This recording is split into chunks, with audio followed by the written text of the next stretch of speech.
Je ne vais pas répéter les arguments que vous avez déjà entendus sur la critique des options qui fondent et organisent votre budget. Puisque nous sommes sur l'examen d'une trajectoire, je vous propose une réflexion sous un autre angle. Je vous dirai volontiers derrière vous, je suis au moins d'accord avec vous sur un point. Prévoir est difficile. Et justement, il faut faire des efforts. Le document qui est présenté là est une trajectoire comptable. Elle répond à des exigences qui viennent de la Commission européenne de Bruxelles.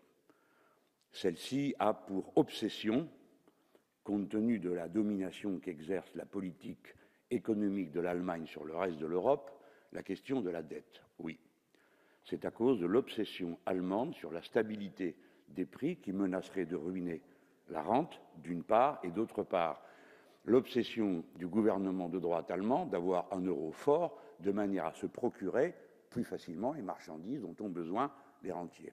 Et au nom de ça, la Commission européenne mène une politique intraitable pour faciliter la politique de l'offre, donc réduire les coûts salariaux, donc réduire tout ce qui pourrait être le transfert de l'externalisation des coûts écologiques et sociaux qui aujourd'hui sont faits sur la société, ne pas les ramener dans les comptes publics. C'est ça leur trajectoire générale. Et la dette sert de rayon paralysant. Si on veut bien regarder de près, depuis maintenant 15 ans que ça dure, les mêmes politiques sont appliquées et elles ont échoué du point de vue de leur propre objectif, pas d'une autre. Je ne prends pas point par point tout ce qui n'a pas été fait. Je ne regarde qu'une chose. Ils ont fait tout ça et l'ont exigé de tous les pays d'Europe pour faire baisser la dette. Or, la dette a explosé partout. Évidemment, dans notre pays. Mais nous aurions tort, nous Français, tout d'un coup, de nous prostrer dans une culpabilité. Je ne suis pas d'accord avec ceux qui disent que la France a vécu au-dessus de ses moyens. Ce n'est pas vrai. La France a eu à faire face à des coûts qui lui ont été transférés. Et si la dette française a fait ce bond, c'est d'abord le jour où l'Allemagne a décidé de donner un mark de l'Ouest pour un mark de l'Est. Et à partir de là, les taux d'intérêt ont explosé et nous, Français, pendant 10 ans, nous avons payé les conséquences de cette unification monétaire sur laquelle personne ne nous a demandé notre avis. Mais évidemment, déjà, c'était une politique qui visait à protéger la rente. Et le premier gonflement de la dette française, il est à ce moment-là. Le reste vient ensuite de taux excessifs, puis de la crise de 2008. Je reviens au fil de mon propos. Si c'était la dette l'ennemi, alors nous sommes en état d'alerte maximum sur la planète entière. Je ne vous ferai que pour le confort de la conversation, Monsieur le Ministre, le reproche de ne pas l'avoir prévu, mais je reconnais que vous ne pouvez rien prévoir en la matière. Il y a un risque majeur d'explosion de la bulle financière qui englobe toute l'économie monde à cette heure. Ce diagnostic n'est pas que le mien, il est fait déjà depuis quelque temps. Mais il y a des raisons structurelles. La financiarisation de l'économie est la première des choses que l'on devrait bloquer quand on est soucieux d'une économie productive réelle et qui n'est pas fait. Là, la critique, je vous l'adresse parce que vous avez amplifié les moyens de concourir à la bulle financière en supprimant l'impôt qui porte, par exemple, l'impôt qui porte sur les avoirs immobiliers. Et dans ces conditions, on peut dire vous avez apporté une contribution mobilier, une contribution au gonflement de la dette. J'ai pris un texte parce que si je citais les penseurs ou les économistes de ma famille politique, vous pourriez m'en faire le reproche et dire finalement vous tournez en boucle en vous citant vous-même. Je veux citer un article qui est paru dans le journal Les Échos, qui n'est pas un journal qui m'est spécialement favorable, sur cette dette mondiale. Et la citation qui est faite est celle d'un gouverneur de la Banque de France, qui n'a pas non plus la réputation d'être un gauchiste, et quelques autres. Et voici ce qu'il dit, très justement, et je partage absolument ce qu'il dit. Les politiques économiques des pays du G7 nous conduisent tout droit vers une crise du système financier international. Ces politiques sont irresponsables, que ce soit dans le domaine monétaire, macroéconomique ou dans les domaines climatiques et de la défense. Les apprentis sorciers ont construit un modèle de croissance basé sur la dette qui nous conduit tout droit vers le prochain crash financier. Celui-ci est imminent si l'on se rapporte au niveau de la bulle boursière en comparant à ce qu'il était en 2008 ou au niveau du montant total de la dette mondiale et spécialement de la dette privée qui est bien plus dangereuse que la dette publique, car la dette publique est garantie par les États, la dette privée n'est garantie par personne. Par conséquent, le meilleur moyen de parer au défaut de la dette, c'est d'abord de parer au défaut de la dette privée. Et pour cela, il n'y a qu'une seule et unique méthode. Ah non, pardon, il n'y en a pas qu'une seule. Il y en a plusieurs, mais il y en a plusieurs que l'histoire nous a donné. Plusieurs méthodes. Première méthode, on paye. Ce n'est plus possible, le niveau de la dette est impayable à condition économique constante. Deuxième moyen, eh bien, il est rugueux mais bien connu, c'est la guerre. On casse tout et on reconstruit. Ça s'est produit à plusieurs reprises dans notre histoire. Le troisième, c'est l'inflation. Le quatrième, c'est le défaut. Oui, les deux guerres mondiales, non, je sais bien que ce n'est pas prévu, mais je dis que quand on voit, je sais que vous ne l'avez pas prévu, mais hélas, aujourd'hui, pour des raisons multiples, M. Trump a plus d'importance que M. Darmanin dans les événements mondiaux, et même que M. Mélenchon. Or, il se trouve, eh bien, écoutez, oui, parce que je préfère un Français à n'importe quel autre. Bon, si vous voulez vraiment que je vous réponde. Mais ce que je voudrais, puisque vous en offrez la possibilité, regardons le rôle que joue l'économie d'armement et l'économie de guerre pour le fonctionnement des États-Unis d'Amérique et pour la dynamique de son économie particulière. Et alors on comprend mieux que M. Trump n'est peut-être pas seulement l'irresponsable que l'on croit ou le dément que l'on croit. C'est quelqu'un qui, avec esprit de méthode, est en train de remettre en place les conditions d'affrontement ici ou là, parce que c'est comme ça que tourne aujourd'hui l'économie nord-américaine. Elle tourne sur le fondement de l'économie d'armement. Tous les présidents libéraux ont tous remis en route des programmes d'armement. Et si vous voulez prendre l'exemple de la guerre d'Afghanistan, 85% de l'argent que les États-Unis ont déversé là-bas sont retournés directement dans les caisses des États-Unis parce que c'était de l'armement ou des compagnies américaines. Mais je ne veux pas m'éloigner de mon fil directeur excessivement.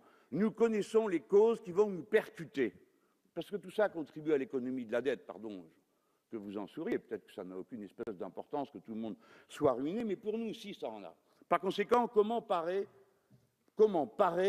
à cette dette impayable? Celle des États, je l'ai déjà dit, je renouvelle la proposition à cette tribune, c'est qu'il y ait en Europe une conférence de la dette.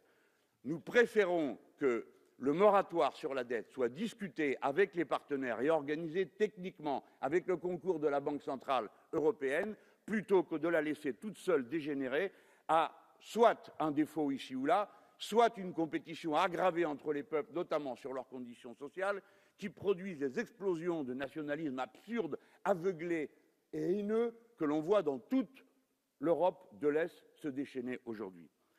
La deuxième façon, c'est évidemment de procéder à une relance sociale et une relance écologique. Oui, la relance écologique. Sauf que quand on parle de relance, on n'entend toujours parler que de dette. Et à la fin, le cycle est réamorcé. Non, on ne fera rien, on ne fera pas de relance, parce qu'il y a la dette. Comme il y a la dette, on fera des coupes budgétaires. Et le budget qui est présenté pour les années prochaines, c'est un budget qui accumule les coupes budgétaires jusqu'à pratiquement un montant de 100 milliards. Or, ces 100 milliards, c'est déjà les 100 milliards d'investissements qui ont manqué pendant la période de la présidence de François Hollande. Une relance sociale, je vous en donne qu'un seul exemple, et là j'en ai tant à donner. Si seulement on se préoccupait de l'humain, on irait mieux. Je prends un exemple sur lequel nous pourrions être tous d'accord, puisque nous le proclamons sans cesse dans nos discours. C'est l'égalité entre les hommes et les femmes. Si l'on établissait l'égalité salariale, nous aurions 33 milliards d'euros de recettes supplémentaires pour l'État.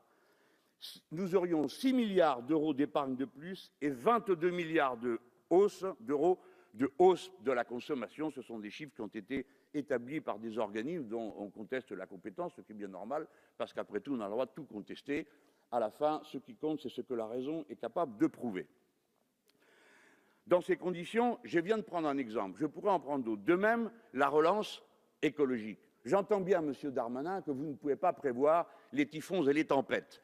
Mais tout de même, vous pouvez prévoir que les événements climatiques extrêmes, qui de toute façon maintenant vont avoir lieu, vont avoir un impact sur l'économie. Il faudrait prendre les mesures à temps, c'est-à-dire faire le tournant, la transition, notamment la transition énergétique dont notre économie a besoin. Alors, évidemment, il y a, après tout cela, une réflexion à avoir, plus profonde, qu'on peut mettre en mots, qu'on peut mettre en chiffres.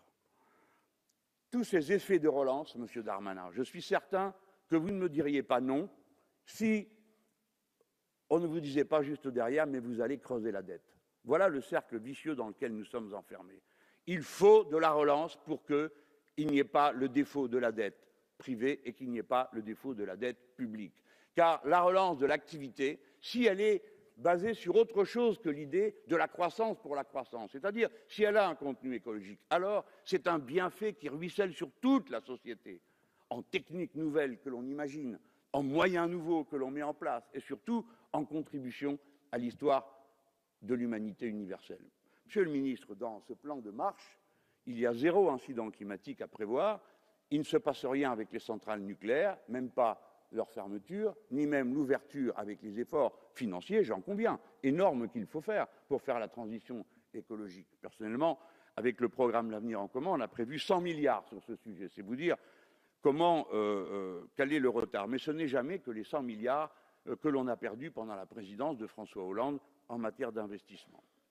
Et il ne faut pas affaiblir les capacités productives de notre pays. Et la première de ces capacités productives, c'est ce qu'il y a dans la tête de sa jeunesse. C'est-à-dire tous ceux qui vont à l'université, obtiennent des diplômes et ensuite améliorent le niveau de qualification du pays. Et pardon de vous dire qu'il y a un lien avec les restrictions qu'on est en train de mettre en place après avoir fait cette politique irresponsable de numerus clausus, dont je reconnais que vous n'êtes pas le responsable, parce que ça a commencé avant. Pour qu'on ait eu le tirage au sort et les rentrées terrifiantes que nous avons, c'est qu'il s'est passé bien des choses avant, c'est-à-dire des gens qui l'ont voulu.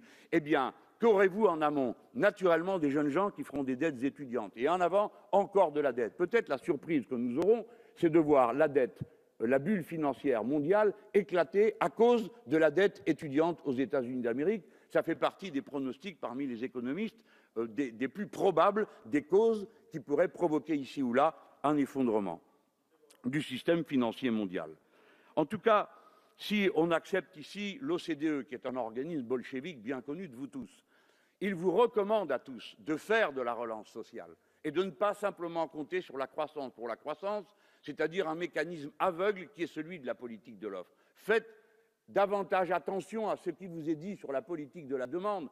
Ne croyez pas que l'économie politique est née il y a 20 ans avec les politiques absurdes qu'on a mises en place, les crises du capitalisme dont la cadence se resserre, et se resserre d'une manière assez spectaculaire à partir du moment où il a été décidé en 1971 qu'on financiariserait l'économie mondiale en permettant aux États-Unis d'Amérique d'imprimer autant de billets qu'ils le veulent et d'émettre autant de dollars qu'ils le veulent. Si vous regardez, vous avez à partir de 1972 14 crises en 40 ans, là où il y en avait eu 12 en un siècle dans le modèle capitaliste précédent.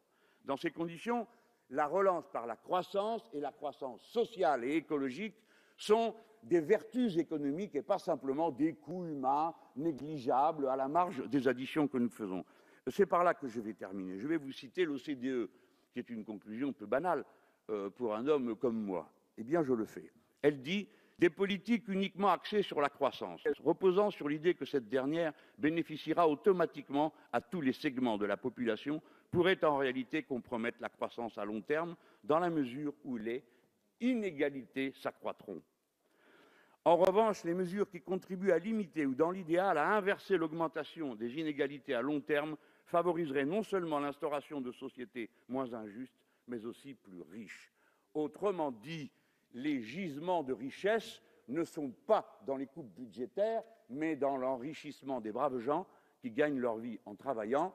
Et il est normal qu'ils se partagent la richesse qu'ils produisent eux-mêmes, pas par l'impôt, mais par la répartition de cette valeur qu'est le salaire, et par l'invention et par la prime que l'on donne à ceux qui imaginent et mettent en place des moyens de sortir de l'impasse de civilisation dans laquelle nous sommes. Parce que, Monsieur Darmanin, Monsieur le ministre, je vous connais, je sais que vous êtes conscient du fait que nous sommes dans une impasse civilisationnelle. Ce modèle nous condamne tous à mort et condamne cette forme particulière de société à la mort. Quelles que soient les qualités des gestionnaires ici ou là, des comptables à tel ou tel moment de l'histoire, ils ne peuvent pas, par ce type d'effort, franchir la limite que leur a posée un système. Alors voilà, Monsieur le ministre, pour terminer, on ne peut pas prévoir aussi longtemps qu'on croit que l'avenir, c'est ce qui va arriver. Mais le philosophe nous apprend, c'est Gaston Bachelard, que l'avenir, ce n'est pas ce qui va arriver, mais ce qu'on va faire. Il est possible de bien faire, Monsieur Darmanin, encore un effort. Merci. Bon, je remercie le ministre Darmanin, au nom de mes camarades, pour sa réponse et le respect qu'il a témoigné en cette réponse pour le fait qu'il y a bien un débat, je me permets juste de le rappeler, qui n'est pas tout à fait nouveau, puisqu'il a commencé aussi avec le précédent, lorsque le capitalisme est devenu le mode de production dominant. Donc depuis cette période, on débat pour essayer de comprendre pourquoi il est agité de crises qui ont un effet destructeur. Mais je veux bien dire que c'est une destruction rose, aimable et gaie. Bon, il en est juste résulté une série de chômage de masse et de guerres mondiales. Mais à part ça, tout le reste allait bien. Donc c'est normal qu'on se pose la question d'essayer de décrypter les effets de système qui nous surplombent tous, aussi bien à droite qu'à gauche, qui nous surplombent tous pour essayer de les résoudre. Vous apportez une réponse, nous en apportons une autre. Je suis quand même, lorsque je vous dis état d'alerte maximum sur la dette mondiale, pardon de vous dire que ce n'est pas au bureau politique de je ne sais quelle organisation que j'ai trouvé ça, mais dans le journal Les Échos. Et il y a un argumentaire qui est produit par quelqu'un qui n'est pas de mon camp. Je sais pourquoi, madame, je me permets de dire que ça vaut la peine qu'on y réfléchisse, et non pas que l'on flétrisse l'autre en disant « il traite de problèmes qui peuvent survenir ». Mais alors, madame, est-ce que dans quelques semaines, si jamais cette bulle éclate, car tout le monde dit qu'elle va éclater, je reviendrai en disant « c'est vous qui avez été halluciné par l'enthousiasme du futur ». Non, vous êtes enthousiaste, je vous en reconnais parfaitement le droit. Moi aussi, je suis enthousiaste. Un jour ou l'autre, nos idées viendront au gouvernement. Et je suis enthousiaste de ce que ça produira. Par contre, ce qui se passe aujourd'hui me désole et j'essaye de le comprendre. Voilà, ni plus ni moins. Naturellement, j'ai compris, il n'y aura pas de crise écologique, le réchauffement de 3,5 degrés n'aura pas lieu, la 6e extinction n'aura pas lieu, les États-Unis d'Amérique débordent d'armement, mais c'est juste pour le regarder, pas pour l'utiliser, et ainsi de suite. Pardon de vous dire que ça, c'est de l'angélisme. Regardez en face les difficultés, essayer de les traiter et être optimiste. Et être optimiste, c'est précisément croire qu'on peut les traiter.